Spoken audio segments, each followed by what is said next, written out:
information, should you choose to accept it. It's a quest. It's a quest for fun. Well, The Rock says, why don't we just cut right to the chase? Okay, now he wants to get together. Well, he wants to talk. I want you to do me a favor. I want you to tell all your friends about me. It's showtime, folks! What are you? I'm...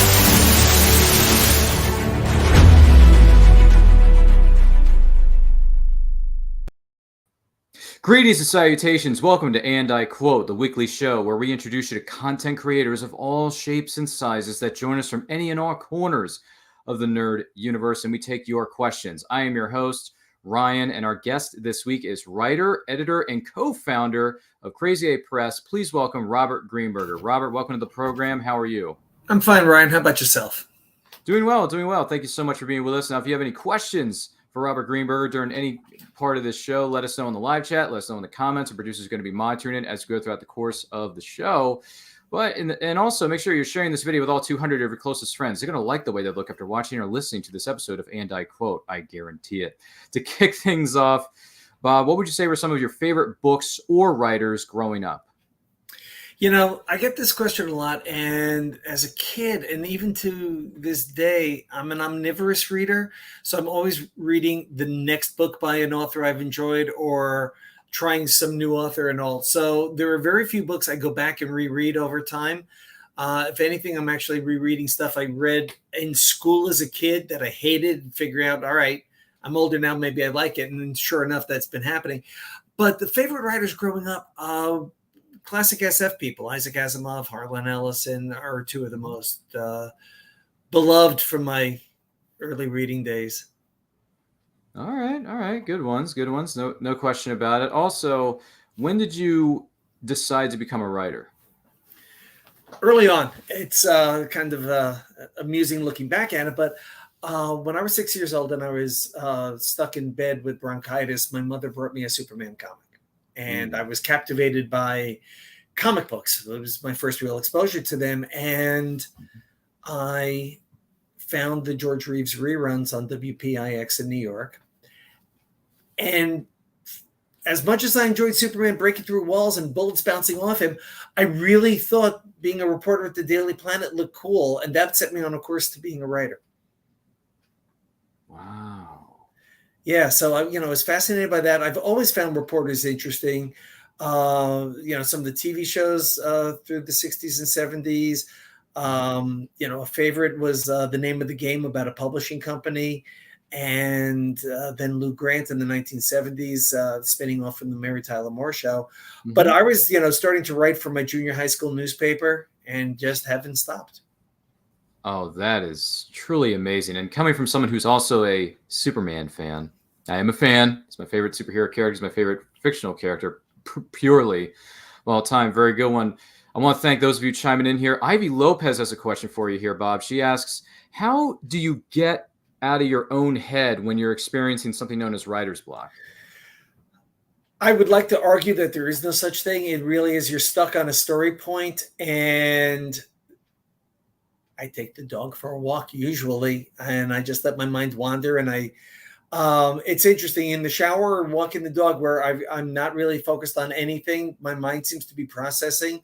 It's usually you hit a point where the plot's not working or the section of the story you're writing isn't working, and you have to walk away from it and let your mind figure it out. And you come back and you go, oh, this character's doing something stupid, or the plot needs this added to it. There's usually some obstacle that you haven't realized is there until you walk away and think about it.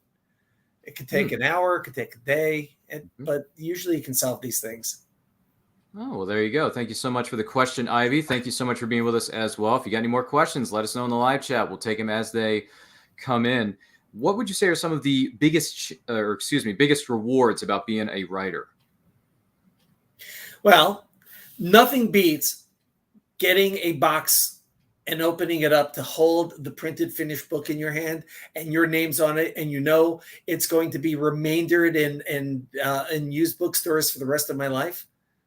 No, I'm serious. Yeah, the thrill of the thrill of having a book with your name on it, knowing that you've created something that people are going to find entertaining, that they can go back to, that you will have on your shelf. Nothing beats that thrill. And it doesn't get old. And I've been doing this for 40 years now.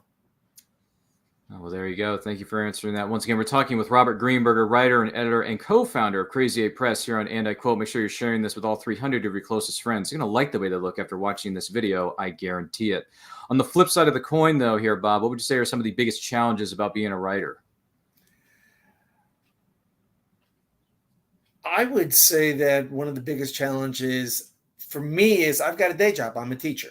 And finding the time to write, other than the summer break, can be very, very challenging. And then it's prioritizing which idea is screaming to be, explored loudest. So, usually most writers have multiple ideas going in their head, and it's a matter of which one and what do I have time for? Yeah, I can see that. I can see that being a challenge for sure. How did you end up becoming a part, or should I more so, how did you end up co-founding something known as Crazy 8 Press? How did that all come about? So every year in mid-July, there's Shore Leave, which is a Baltimore-based science fiction media convention. And it has evolved into an amazing place for writers. And they've treated us very well. And it's a great opportunity for writers from around the country to get together. We're Star Trek authors, we're media tie-in people, we do original works. And in 2010, we were in the near the escalator, and a group of us were talking, and many of us were bitching about the changes that were going on in publishing at that time, because in 2010 or so is when the iPad arrived and digital publishing became a thing. And all of a sudden, a lot of publishers were like, we're not sure what this means. We're not sure how this is going to change the business model. We don't know how we're going to monetize it. We don't know if that's going to change what people want to buy. And they kept saying no to a lot of ideas, especially a number of writers were lamenting that they had great ideas. And the editors were going, love your idea. My marketing people said they can't sell it. Now, in the old days, the editor was the champion of the book, and the publisher would say, we're going to do it, and tell the marketing people, go find a way to make people buy the book. Marketing people decided that they were going to be in charge. So marketing said, I can't sell a novel with this high concept, then the editor is not allowed to buy it. And writers are sitting there on ideas that are passion projects or really cool notions that they're really anxious to write and share with readers. We started talking about this, self-publishing. We weren't the first to come up with the idea, but others in our circles of friends were starting to explore this. So we said, maybe we should be a consortium. Maybe we should all band together and support one another. And a year later, we introduced Crazy 8 Press at Shore Leave in 2011. And we've been going ever since. Wow. That is amazing. That is truly amazing. Great team of writers. I've had the pleasure of meeting many of them, if not a vast majority of the team. I may not have met all the members of the family, but met you, whether it's you, Russ, Mary, Glenn, a few of the others have been tossed into the mix, Michael. Yeah, it started with, Michael Jan Friedman. Sure. Really was the biggest advocate. So we consider him our founding father, even though it was me and Peter David and Aaron Rosenberg and Glenn Howman, a couple of others. And, over time, people have left us, have joined us. And we're 10 strong at the moment. Nice round number. That's 2 handfuls of incredible writers right there for you. No harm in that. Ivy Lopez chimes in. She has a question. She says, do you have any books that are unpublished and you're just dying for it to come out?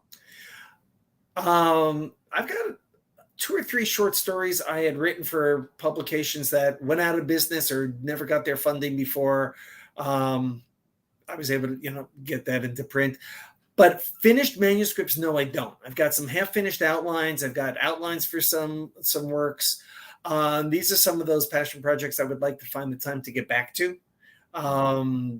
There are times I take on assignments because there's going to be money involved, and I put aside my work for the paying work. But as I'm getting older, I realize I need to really start to prioritize my own stuff. So I'm going to get back to that. So I've got an urban fantasy idea that I think is going to be the first of those personal projects I'm going to be getting back to. And if the summer goes well, maybe I can start revising the outline for that before I go back to school. And if not, it'll be winter break. Okay. All right. Fair enough. Fair enough. Thank you so much for the question, Ivy. Really appreciate it. Man, it's really good questions today. I'm telling you. Few things going back here to some of your past works I want to bring up here for just a moment. This one here, A Time to Hate from Star Trek. What was that experience like putting this together? So John Ordover was the editor of the Star Trek line at the time, and he decided that these crossover events and series ideas were working for comic books. And he wanted to try it for Star Trek, and he had been successful with a couple of previous ideas and had conceived the notion of this period of time between the Enterprise E being commissioned and us seeing it in Star Trek Nemesis. What had happened between the destruction of the Enterprise D and that film. So there was over a year period of time based on what was said in the script, so that he said there must be stories to be told. And he said he came up with the idea of naming them all after the biblical passage, time to reap, time to sow, time to love, time to hate, that sort of thing. And he wanted every 2 books to be by the same author and just advance the story. And the day I was fired by Marvel Comics, he calls me and says, I got 2 books for you to write. And he then, at the time, brought a number of us together in Manhattan to beat out what it was going to be, come up with, he had the high concept, and then we had to figure out, all right, what was each 2-book set going to be like? And when one pair of the authors dropped out, he brought in Dayton Ward and Kevin Dillmore, and that brought some fresh energy and ideas to it.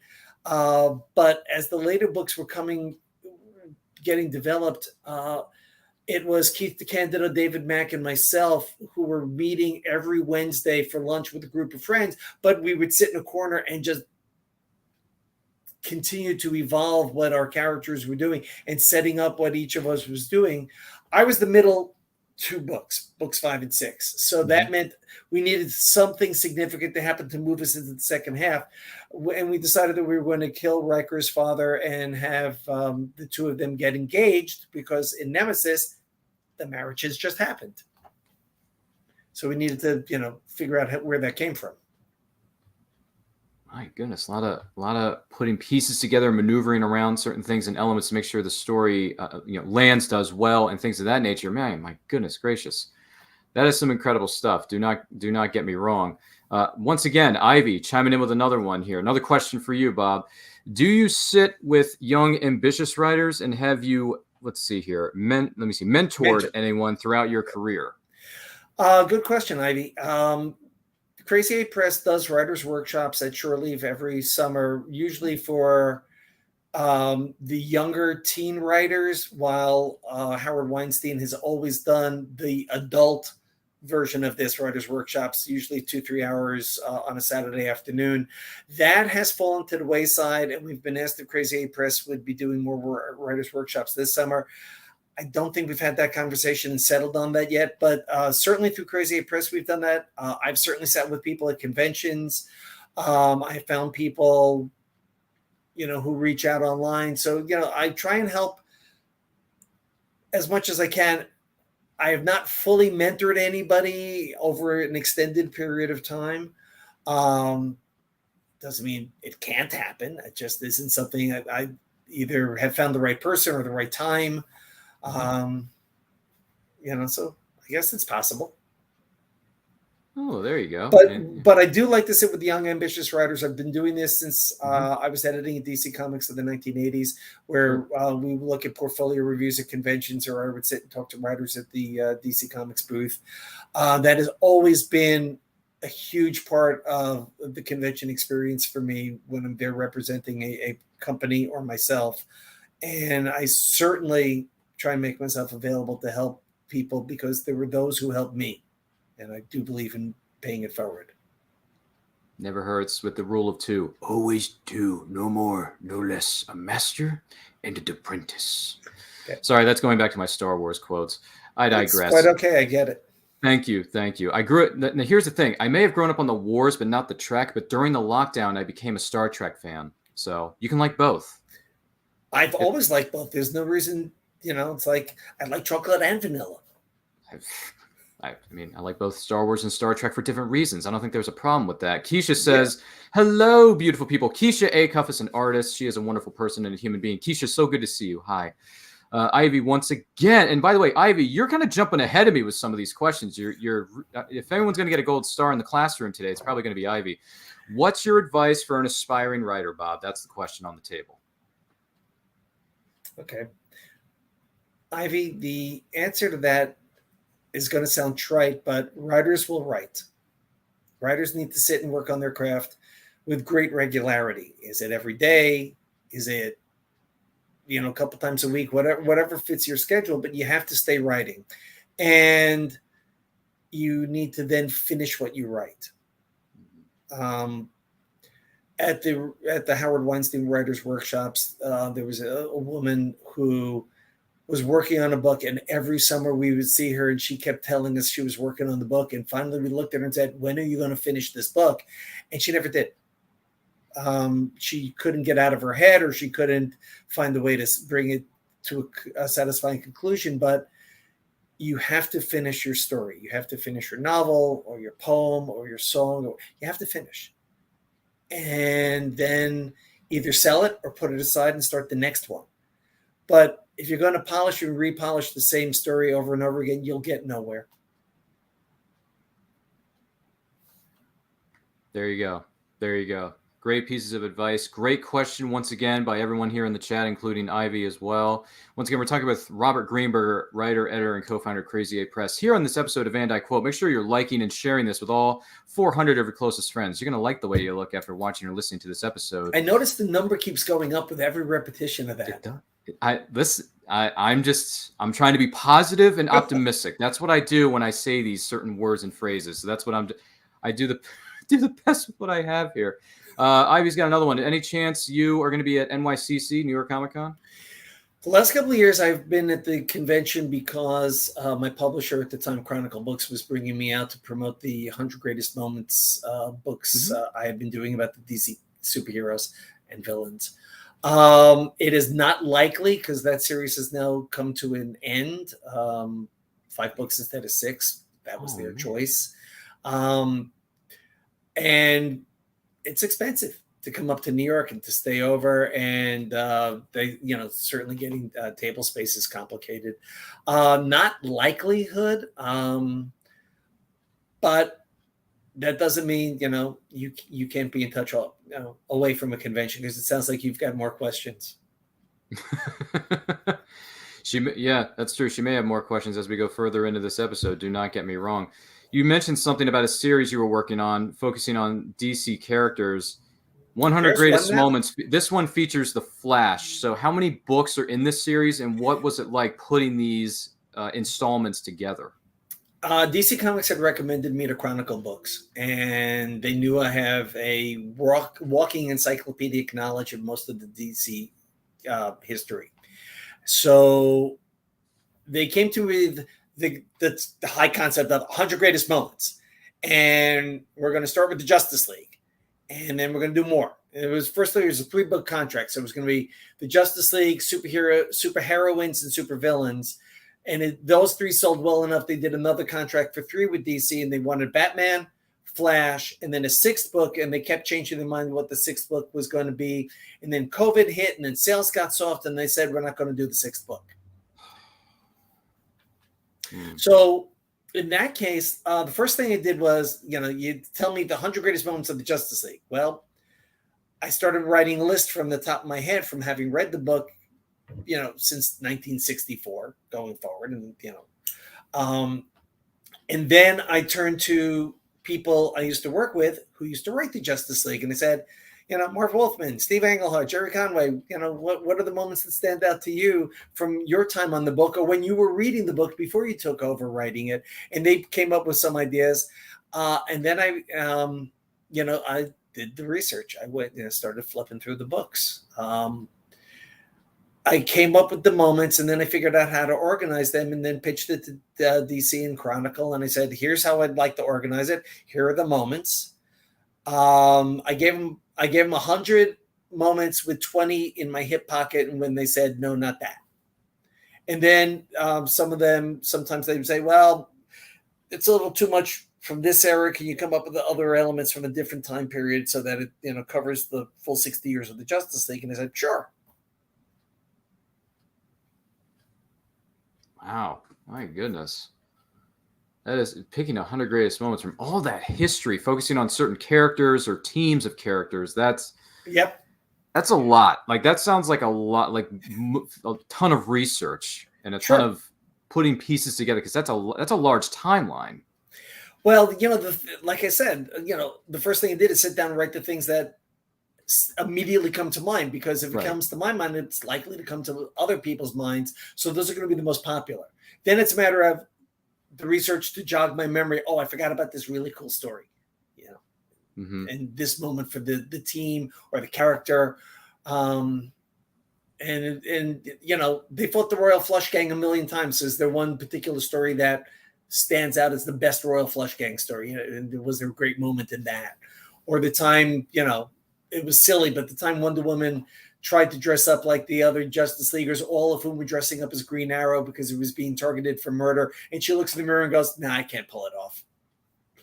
That's just a great silly moment, but it's worth including. I would say so. If I know you can't go too much into it because unfortunately the arrangement has ended, but if you had creative control over the 6th book in the 100 Greatest Moments series, what character would you want to focus on?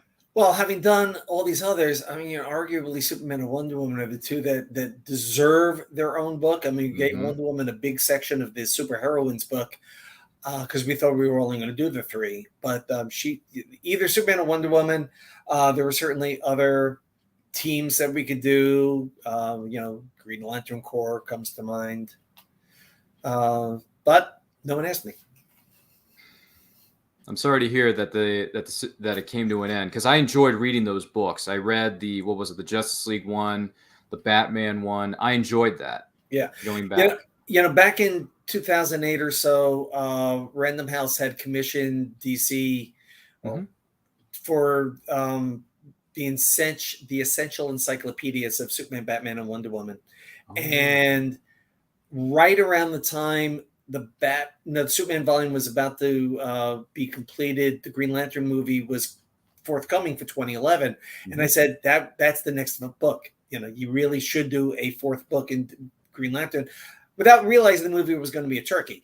But but the Green Lantern, first of all, it's one of my favorite superheroes.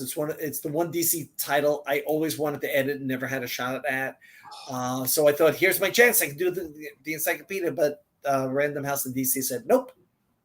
So never mind. Goodness gracious. Sorry to hear about that. But once again, going back to DC for a minute, I actually bought this book a few weeks ago at my local comic shop, and I read it earlier this week. And what I noticed as I was reading it, that you were listed as one of the 2 editors on this particular project. And this is going back. This is from Hermes Press. This is the Phantom, the collected version of DC of the 80s, 1987 specifically, Volume 1. This is the cover for Volume 1 from Hermes Press. I read this earlier this week, and when I saw your name, I thought, oh my gosh, I'm going to be talking to Bob this weekend. Who'd have thunk? And I read it. By the way, I really enjoyed this, and I like the character in general, Lee Falk's the Phantom. What was it like editing this series? I grew up reading the Phantom comic strip in Long Island Press, and I loved the character. And at the time, it was being drawn by Cy Barry, who I somehow learned lived in my neighborhood. And my best friend Jeff and I went and interviewed him for a fanzine, and the interview never appeared.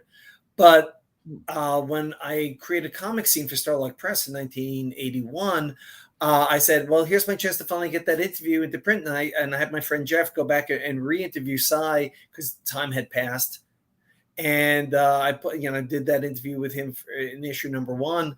So I've always been a Phantom fan. I love the prose novels that Lee Falk and Ron Goulart and others did back in the 1970s. So when Mike Gold, who was a senior editor at DC Comics, said, we've cut a deal with King Features to do the Phantom and Flash Gordon. You and I are going to edit a miniseries, and if it sells, there'll be an ongoing, and you could run with it. So he had said, that was the plan. And so we picked Peter David to write the miniseries, and then Joe Orlando, who at that point was the head of our DCC Special Projects Department, this amazing veteran artist, volunteered, because he too grew up loving the Phantom strip. He volunteered to step away from his desk job at nights and weekends to draw the miniseries, and we could not have been happier. And then it sold well enough, we did them ongoing, and that's where I picked Mark Verheiden, whose work at Dark Horse I really liked, to write that strip, the series, because Peter was busy. And then Luke McDonnell told me how much he loved the strip. So I put them together to do the comic, and I edited the first 6 issues of the ongoing before I moved into an administrative role. So to take a character I grew up loving and having a chance to do it, and then getting really good commentary and reviews on it, was very, very satisfying. And I'm glad Hermes finally, because Dan Herman told me about this 5 years ago, that he was going to collect the DC run. So I'm glad it's finally in print. Oh, absolutely. Yeah, I'm very happy I have volume 1. I went back to my local comic shop the other day to get volumes 2 and maybe even 3 if they had it. They had a copy of volume 2 the last time I was there, but when I walked in there yesterday, gone. It's like, doggone it. No, he can order it for you, I hope. But those stories hold up really well. Both Mark Verheiden and Luke McDonnell tell me how much they enjoyed working on it, even to this day. And fond memories were generated. Lee Falk was generally happy with it, although the one time he visited the offices, he took us to task because we had the Phantom shooting somebody, and Phantom never shoots people. At best, he would shoot the gun out of their hands. And while we felt that really wasn't a contemporary interpretation of how the Phantom would act, we respected the creator's wishes. Okay. All right. Wow. That is, I enjoy the character. I enjoyed reading volume 1 of this 3-volume set that's put out by Hermes Press. Look forward to getting volumes 2 and 3 if I can get them. Definitely, because I enjoyed volume 1 very much. And when I saw your name, I'm like, oh my gosh, that is amazing. Like, that is so cool.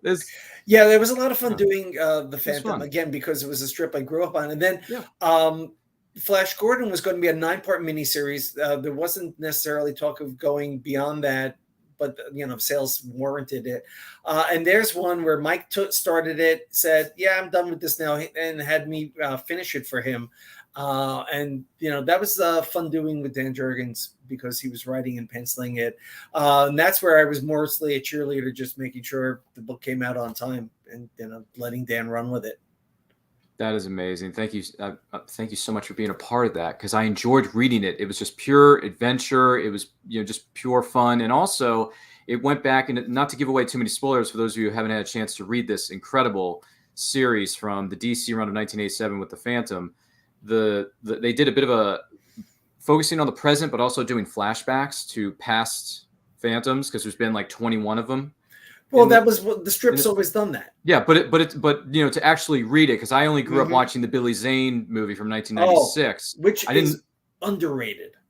You know what? It's funny you say that, because I did a rewatch of it about a month or so ago. Actually, I found it on VHS at a thrift store, believe it or not. So I popped into VHS and I rewatched the film, because it had been a long time since I had seen it. And after I watched it, I thought, you know what? I don't know why I was kind of not so like, I wouldn't say hating on the movie, but I wasn't as big a fan as I was when I was a kid. But when I rewatch it now, I'm thinking, oh, this movie's just fun. Yeah. This movie's just fun. And Billy Zane plays the role so well. I actually had the chance to meet him a couple years back at a convention in Pennsylvania. Nice guy. And it was fun. The Phantom was fun. Yes. It was just fun. So I enjoyed it. So that's good stuff. Congratulations to you, Bob, on that and everything else up to that point. Once again, we're talking with writer, editor, and co-founder of Crazy 8 Press, Robert Greenberger, here on this episode of And I Quote. Don't forget to like, share this video with all 500 of your closest friends. If you got any questions for Robert, let us know in the comments. Let us know in the chat. Thank you so much for those of you who have joined us thus far. Greatly appreciate you so much. Moving forward a little bit here, this is something that you and many other writers have taken part in. Thrilling Adventure Yarns, but this isn't just the first one. This is Thrilling Adventure Yarns 2021, and this is a bit of a throwback to classic, I would say, adventure stories or so on and so forth, I should say. Sorry, my words are a bit messy. What was it like putting Thrilling Adventure Yarns together? growing up in the 1960s and 70s and becoming a fan of costumed characters and all, I had been made aware that so many of the superheroes drew inspiration from the pulp characters. And around 70, 71, a lot of old time radio was dusted off and resyndicated. So in New York, every weekday night from Monday to Thursday at 7 o'clock, they would rebroadcast. It was the Shadow and the Lone Ranger and, the Untouchables and, series like that. And Saturdays at midnight, they would do X-1, which was science fiction. And both Bantam and Pyramid books were reprinting the Doc Savage and the Shadow novels. And, so not only was I growing up steeped in the superheroes of DC and Marvel, I also was really becoming a fan of what these old pulp characters were like. So I've always had a soft spot in my heart for pulp fiction, separate from the Pulp Fiction Quentin Tarantino movie, which is also good. So every year, Crazy 8 Press does an anthology, mostly as a chance for all of the writers to be in the same book that we can use as a sampler at conventions, for people to get a feel for our material. Mm-hmm. And I decided I would want to do a tribute to the pulps and commission my fellow Crazy 8 Press writers and friends and others who also toil in pulp fiction to a degree to contribute to this. And we kickstarted it, and the first one did very well. We doubled what we were looking for, which was great. So I was able to do the first book and have a real nice collection. We found Will Murray is the executor of Lester Dent's literary estate. Lester Dent was the writer that Street and Smith hired to create Doc Savage and write all the books under the name Kenneth Robeson. He has unpublished Lester Dent stories. So I was able to use that as a real bonus feature in the first Thrilling Adventure Yarns, which I think is one reason it did well, because there are a lot of people who are fans of Dent or fans of his creations. Sure. It did well enough that I decided to go back to the well. And we did a book in 2021. Sadly, the Kickstarter, even though it exceeded budget, again, it wasn't by as much, and my expenses had gone up, and it wasn't quite as financially successful as I had hoped, but it certainly was satisfying because I was able to bring in more people, and we actually had like 27 authors and all. It was great cherry picking from amongst my friends and peers and recommendations of friends and peers as to who would write really good genre fiction. And so each volume has westerns and war and two-fisted adventure guys like the Shadow, or science fiction, fantasy. And after the second volume, I did a poll of my readership, and I found out they really weren't big on the western. Nobody liked the romance stuff. But they wanted much more science fiction, much more sword and sorcery and all. So I'm right now in the process of putting together the new book, Thrilling Adventure Yarns 2022. Very creative title. I'll be kickstarting that in July, most likely. Mm-hmm. Again, I've got I have varied the content so that I've got new writers coming in who have not contributed to the first two volumes. Some very big name recognition, which I hope will help the sale of the campaign, because I need this to be profitable. Once I pay the writers, I pay the artists, I pay the printer, shipping, and all that. So we'll see. I'm putting all the pieces together. Kickstarting or Indiegogo is a great way to help finance these projects that may or may not have an audience, but at least this way we know there is one, and that they help make these a reality. And I'm indebted to the couple hundred people who have been supporting us so far. Absolutely. I believe I contributed to the first Kickstarter, if I remember correctly. I'm not sure if it was. Yep. I believe it was. I believe you did. Yeah, but that was fun. It was great. I enjoyed it. All that stuff. And I wish you and the team the best with Thrilling Adventure Yarns 2022 moving forward. All that kind of jazz. Have there been any special memories for you from being at conventions or other events, whether you are there as a vendor or there as an attendee? I was an attendee at the very first Star Trek convention, and nobody in 1972 knew what was going to happen next. You know, it was a one-off. It was great. It was good to see Gene Roddenberry in the flesh and see the blooper reel, you know, that sort of thing. And you know, that was a great memory being at the first. But the committee threw 4 more shows over the next years, and I ended up being a gopher there. And at the second one, I and a handful of other people, including fellow Crazy 8 Press member Paul Kupperberg, we were all pulled together, and they said, Leonard Nimoy is in town, and I think he was doing Equus at the time, and he wants to come to the convention as a surprise appearance. But that meant getting him in past the crowd, who one look at Leonard Nimoy will go bananas. So I remember we formed the Flying V wedge to separate the fans on either side so that Leonard can walk through and take the stage. Mm-hmm. And that was, you know, you're 10 feet from stardom, but B, you're also doing something surprising and wonderful. I've played laser tag with George Takei at a convention, which was fun. That was out in Dallas many, many years ago. Mm-hmm. You know, I've been very blessed at some conventions to participate with some of my fellow writers and some favorite writers. That's been fun.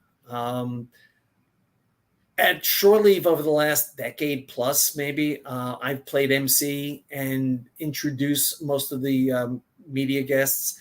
A couple of years ago, I was just about to introduce Karen Gillan, and she turns to me and says, "You're going to be staying on and moderating the questions, right?" And I went, "I could." So on no notice, I had to, rapidly think about what to do to interview her for the next hour. Meantime, I'm texting the panel I'm supposed to be on, going, "Have to talk to Karen Gillan. See you later." Oh my goodness! So that was a fun, more recent memory. Oh my goodness, that is some incredible stuff. Ivy chiming in with another question: how do you network with other writers to kickstart a project? Okay, so Ivy, let me just.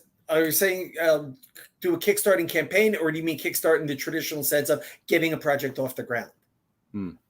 Yeah, that's fair. Okay. That's fair. Ivy, if you want to be a little bit more specific, you can feel free to let us know. While she's doing that, let me do the first one. The idea of doing a kickstart with friends. Sure, yeah. One of the great benefits of being in the metropolitan area through most of my professional life has been the fact that I'm in New York, and therefore that's where publishing is, and that's where writers have been. And a group of writers and editors and pals have been gathering for over 20 years every Wednesday at the same bad diner in Manhattan. We went there because it was equidistant to where everyone was working when this all started. Mm-hmm. And then when I started meeting some of the people involved, including John Ordover, who was editing the Star Trek line, said, come to this diner. I was like, okay. And it became a every Wednesday thing. And at conventions, you meet people on panels or in the dealer's room or just in the lobby or at the bar. And all of a sudden, these casual conversations become friendships. And if you're a group of writers, you share ideas, you share tales of woe. You say, hey, I've got this idea. I don't know what to do with it. And you talk. And a couple of drinks later or over a meal, maybe there's something in it and it becomes a story. There are times where you say, hey, maybe we can collaborate on something because we seem to be simpatico. We seem to have the same ideas, same worldview. Peter David and Michael Jan Friedman were professional writers with several novels under their belt, but liked the idea of collaborating when it first came up at a cocktail party that John's predecessor at Pocketbooks, David Stern, had organized. And at the time I was editing the Star Trek comic, he invited me along because we had become friends. And the idea of collaborating on a Star Trek novel sounded really cool. And I had not written any professional prose yet, but I was welcomed into this group along with Carmen Carter and written Doomsday World, which was the first collaborative Star Trek novel. And it did well, and we got along really, really well, and we found a writing rhythm that worked. And after Carmen decided she was done writing Star Trek, it was just me, Mike, and Peter, and we did a original series novel, and we did a Deep Space Nine novel together. And that partnership stood us in good stead when Peter was asked by Will Smith to help him do some background work on the movie After Earth. Peter said, well, I can't meet the deadline, but I got some friends. And the three of us spent an amazing year brainstorming, but it wouldn't have been successful if we already didn't have this deep connection as friends and as collaborators previously to make that work for After Earth possible. So some of it's writing groups, some of it's friendships that just grow over time. And a lot of it's organic. It just happens. As for Kickstarter, that's a whole other conversation. So when Ivy's ready to tell me if she needs to know about that, we can get into it. No, that's absolutely fair. Absolutely fair. Who would you say are some of your favorite writers of today? There. Oh God! Again, because I'm omnivorous. There's Jim Butcher's Dresden Files is probably my favorite science fantasy series to read these days, and the world building he does and the way he structures his plot so that every time you think Harry Dresden can't handle one more thing, Butcher adds one more thing, and we see him bend under the weight and see whether or not it's going to break him or not. So things like that I find very inspirational, and I've tried to take that influence.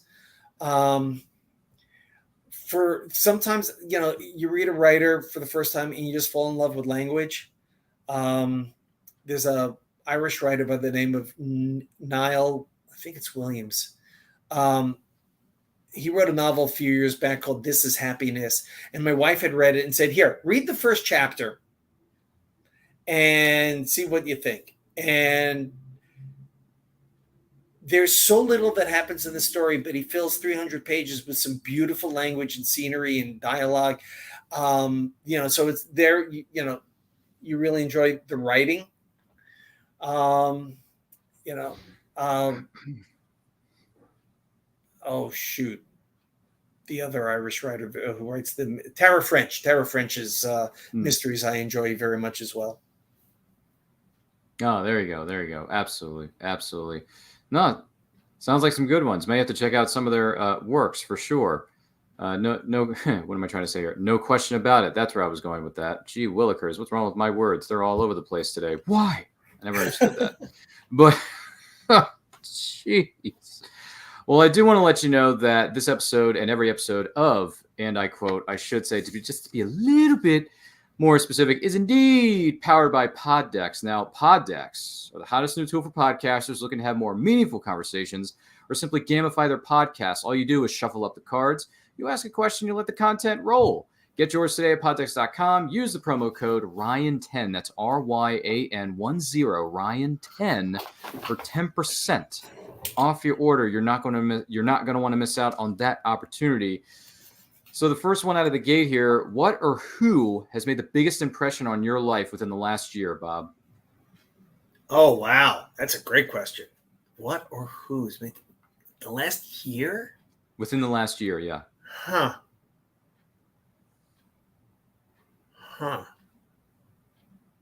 That's a good one.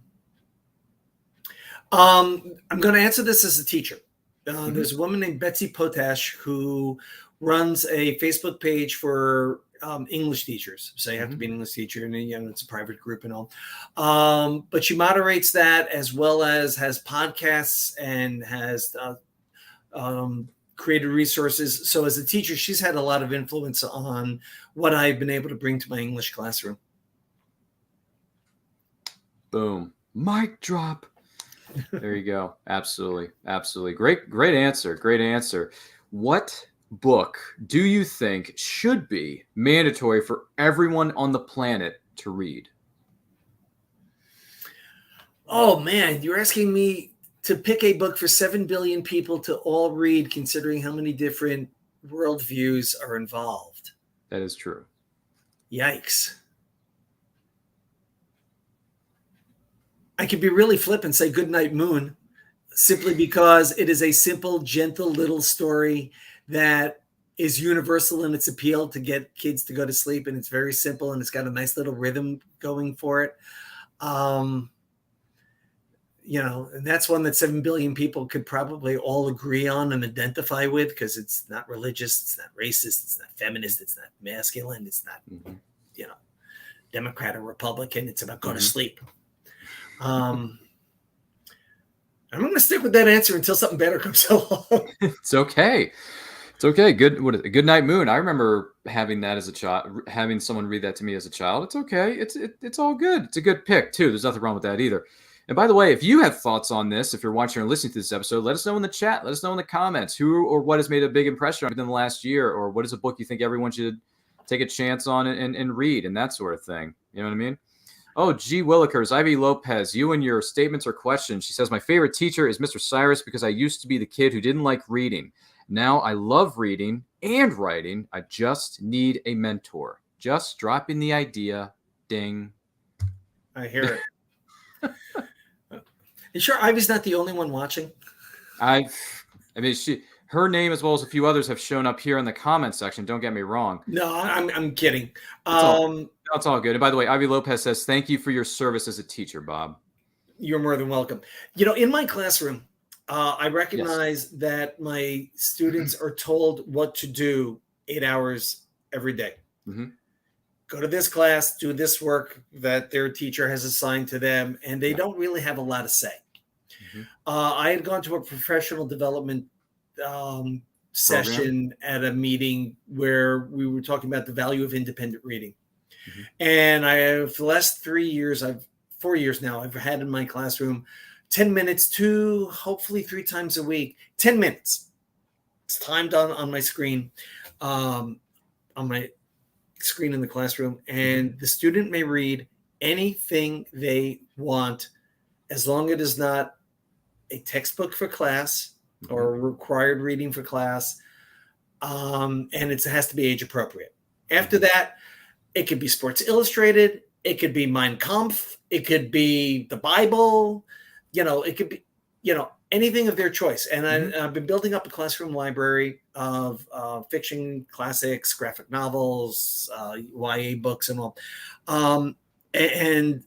My school year is just ending, and I did an end of the year survey. And more than a few of the kids said the independent reading was one of their favorite parts of the day.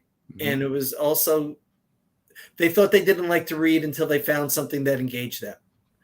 So when my 9th graders all show up and go, I hate reading, I say, that's because you're reading the wrong things. I think I'm right. I think, when they find something to capture their imagination or just engage their minds, they benefit. Amazing.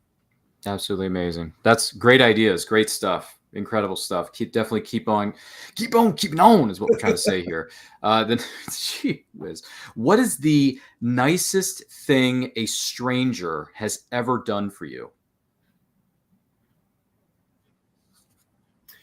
I was a young, stupid high school student who always thought that the needle on the E on my gas gauge was always more of a warning and a recommendation to get gas than actually, you're empty.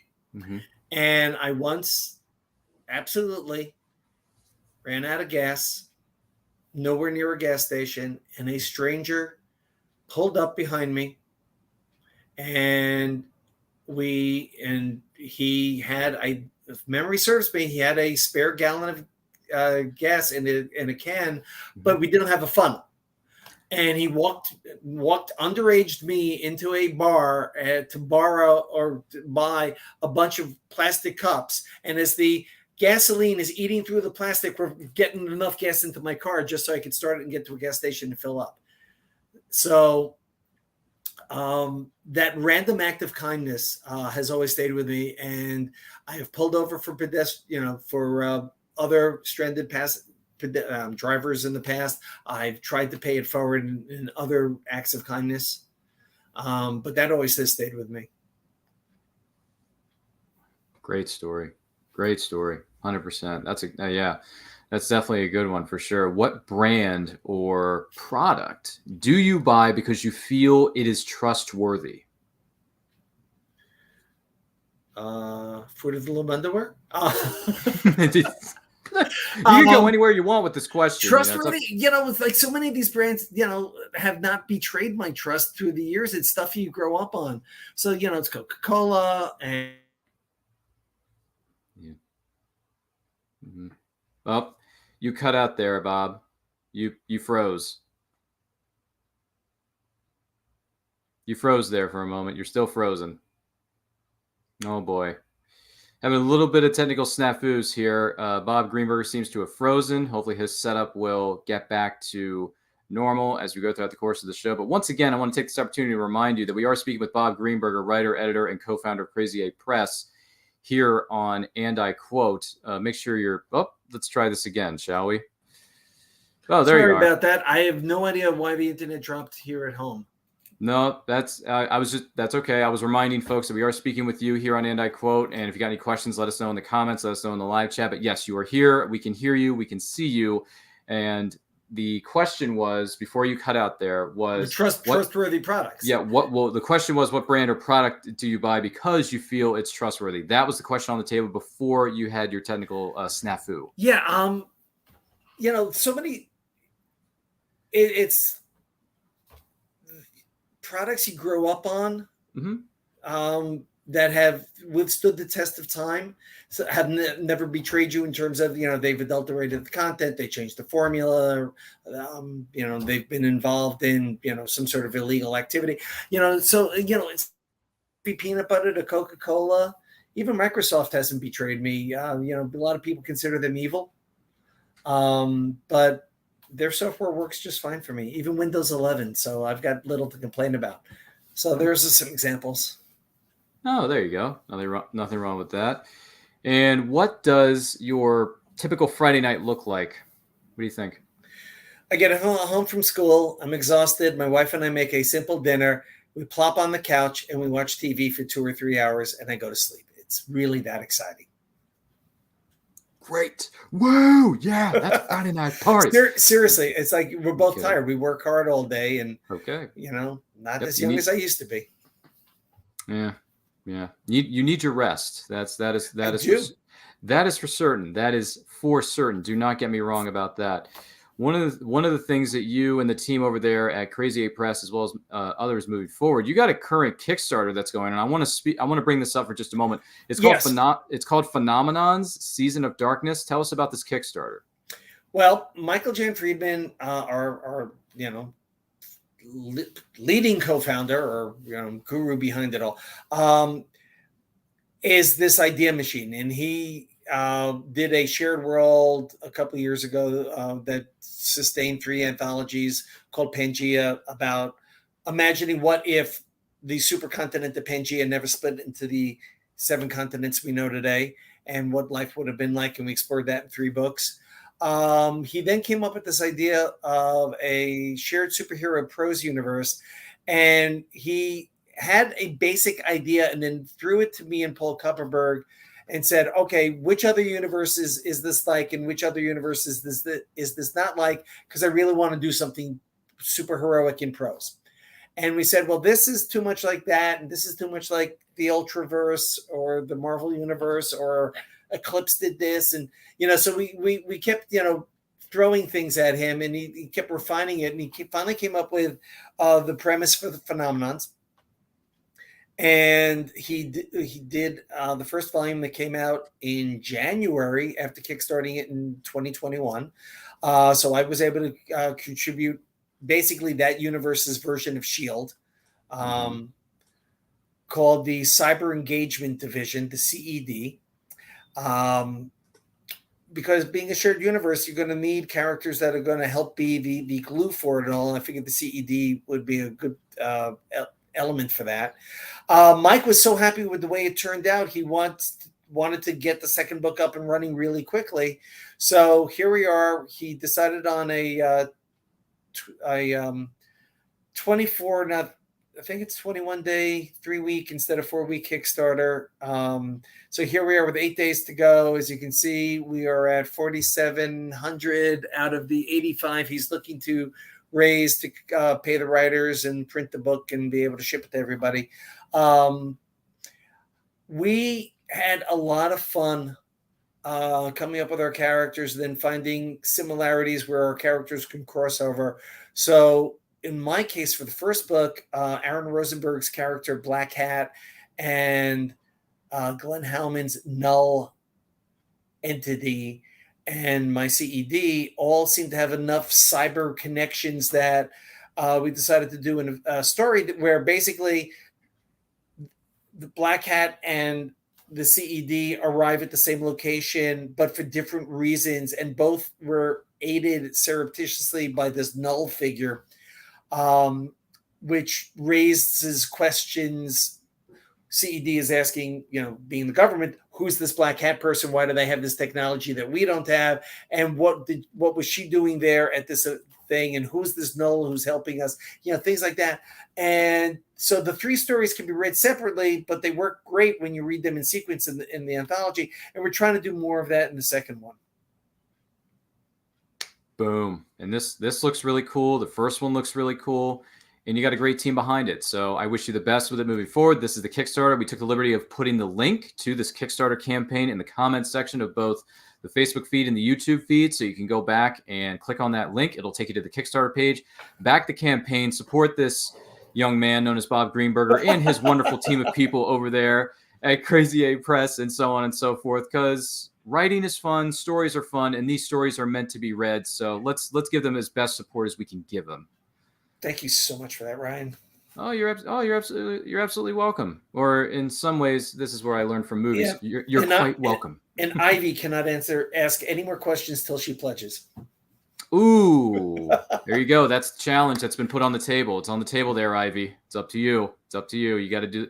In the words of our friendly neighborhood Grail Knight, you must choose wisely. So there you go. There, another impression for the day. By the way, I just want to let you know that a friend of yours by the name of Brian K. Morris of Rising Tide Publications says hi, and he wishes you well. He couldn't be here in the comment section today. He is at a convention right now selling his treasure trove of books. Like, that's sort of important. Brian's a really good guy, and I have to give him a lot of credit. Early on, when I was doing writing for Back Issue Magazine, Brian willingly did transcriptions of recorded interviews to help me out. Great guy. He is. He absolutely is. I during the course of the lockdown and other things that went on, I had the pleasure of meeting him virtually, as well as a few of his other friends from the Rising Tide family, Rising Tide Broadcast Network. So, and Brian K. Morris, my goodness gracious, he's one of the nicest, most supportive and kind gentlemen I've ever met in my life. Plus, he's one of the few people who can pull off wearing a bow tie and a fez to boot, because he is a diehard, excuse me for saying this, he's a diehard Whovian. So there you go. That's why he keeps wearing the bow tie on every single one of his broadcasts, as well as the fez, which, by the way, if you want to stand out from a crowd, that is one of the ways that you can do it. Yeah. So Brian K. Morris, he sends his best to you, Bob Greenberger. When he heard that you were going to be on the show, he immediately said, "Oh, he's a really good friend of mine. Please send Bob Greenberger my best." And I said I would. One of these days, I look forward to meeting him in the flesh. I think we all do. Seriously, such a nice person, very supportive of other people too. Mm-hmm. So that is something else to take into account. Do not get me wrong. Well, we want to take this opportunity to say thank you to Bob Greenberger, writer, editor, and co-founder of Crazy 8 Press, for being our guest this week on And I Quote. Bob, thank you so much for being here. Where can the person watching or listening to this episode find you on social media? Social media, at Bob Greenberger, which is Instagram and Twitter, my Facebook page, Robert Greenberger, my website, bobgreenberger.com. Ivy can find contact links there because I think she has more to ask me. Mm-hmm. That's it. I don't do TikTok or Snapchat, or there just isn't enough time. Oh, that's okay. No worries. But by the way, links to where you can find Bob Greenberger and all his projects are located within the description of this episode, in the description of this video. So take a look at those. Follow him on social media, support all the projects that he has upcoming, because Lord knows there's a lot coming from Crazy 8 Press, as well as Bob Greenberger himself. Do not get me wrong. I want to say thank you for being here. My name is Ryan. You can follow me on Twitter and Instagram at RyanRPM5. There is a link in the description to my link tree that will take you to my page where all my other podcasts that I either host or co-host are located there, and my social media links are there as well. I want to say thank you to our friends over there at theradbear.com, the best nerd brand. You want to get yourself some cool looking swag from your favorite properties, whether it's Stranger Things, Power Rangers, The Neverending Story, anime characters. Check them out at theradbear.com. Use the promo code RYAN10. That's RYAN10. Ryan10 for 10% off your order. You're not going to want to miss out on that. Check them out at theradbear.com. They have added tons of new designs to their website, so do make sure you're following them on social media, of course. And also, I want to let you guys know our next watch along is coming up in a couple of weeks. We're going to celebrate the 30th anniversary of There's No Crying in Baseball. Love that movie. Yes, we do watch alongs here at Nerd Culture. So if you want to join us, you're more than welcome to in the chat and so on and so forth. It's going to be on Friday night, July the 1st at 8 p.m. Eastern Standard Time at It's Nerd Culture. Make sure you're following them on all forms of social media. We're going to be celebrating the 30th anniversary of something known as A League of Their Own, which stars Gina Davis, Tom Hanks, Madonna, and a million other people that I don't have time to list. Also, another watch along we're going to be doing at the end of the month of July is the 35th anniversary of The Living Daylights, Timothy Dalton's very first James Bond film from 1987. On, I believe that's a Sunday, July the 31st at 8 p.m. Eastern Standard Time. My goodness, so many films are celebrating anniversaries this year, and we want to do our best to celebrate those, including A League of Their Own and The Living Daylights. So well. I got the song stuck in my head now, folks. I can't help it. I can't help it. Stop me. But even so, thank you all for being here. We greatly appreciate you. We hope you've enjoyed this episode. Don't forget to like, comment, share, subscribe, do all that stuff. In the meantime, stay healthy, stay strong, stay safe, and remember, life is better when reading. Take a look. Famous Faces and Funnies in Melbourne, Florida is leading the way in pop culture fun. From comic books and graphic novels to Funko Pops and collector's items, Famous Faces and Funnies has it all. Rick Shea and the professional team at Famous Faces and Funnies are friendly and knowledgeable. Whether you're looking for toys, props, collector treasures, or a new comic book, Famous Faces and Funnies is your one-stop shop. To find Famous Faces and Funnies on Facebook and Twitter, just type at FFF Comics. Join author Gary Zeiger for an animatic short film based on his breakaway Stingray novel series. Watch this animatic short based on the novel Stingray, You Can't Hide Forever at stingrayseries.com. In Stingray, You Can't Hide Forever, Captain Epsilon is putting the band back together to rescue his protege's little sister from the evil conglomerate, while keeping his state-of-the-art warship Stingray out of their hands. Watch as the adventure unfolds in the groundbreaking animatic short at stingrayseries.com. Then, join the crew of Stingray with the next novel in the series, Stingray Prophecy, where Captain Epsilon and Dr. Zubre are pivotal players in an ancient prophecy.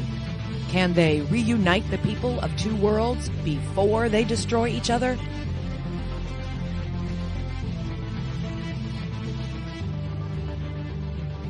To learn more, visit stingrayseries.com.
Choose high-flying action.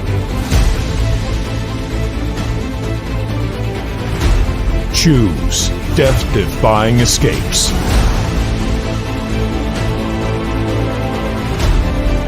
Choose spine-tingling thrills.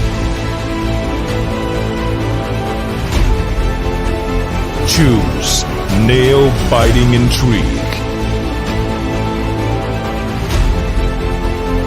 Now's your chance to choose the adventure.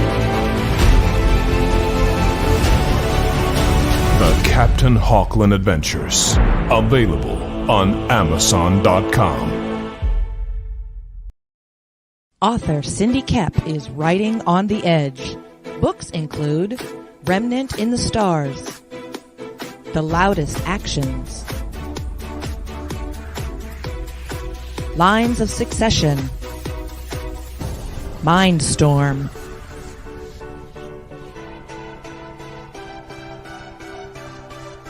Condemned Courier, the Yerushalayim series,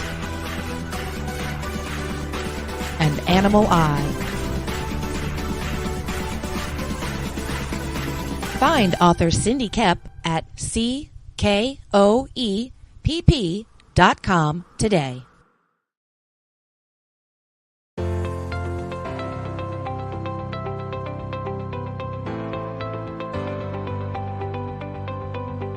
You've worked hard and written a great book. Now, it's time to give it a great cover. If you're an indie author or small press publisher, Plasma Fire Graphics is your source for affordable cover illustration and graphic design.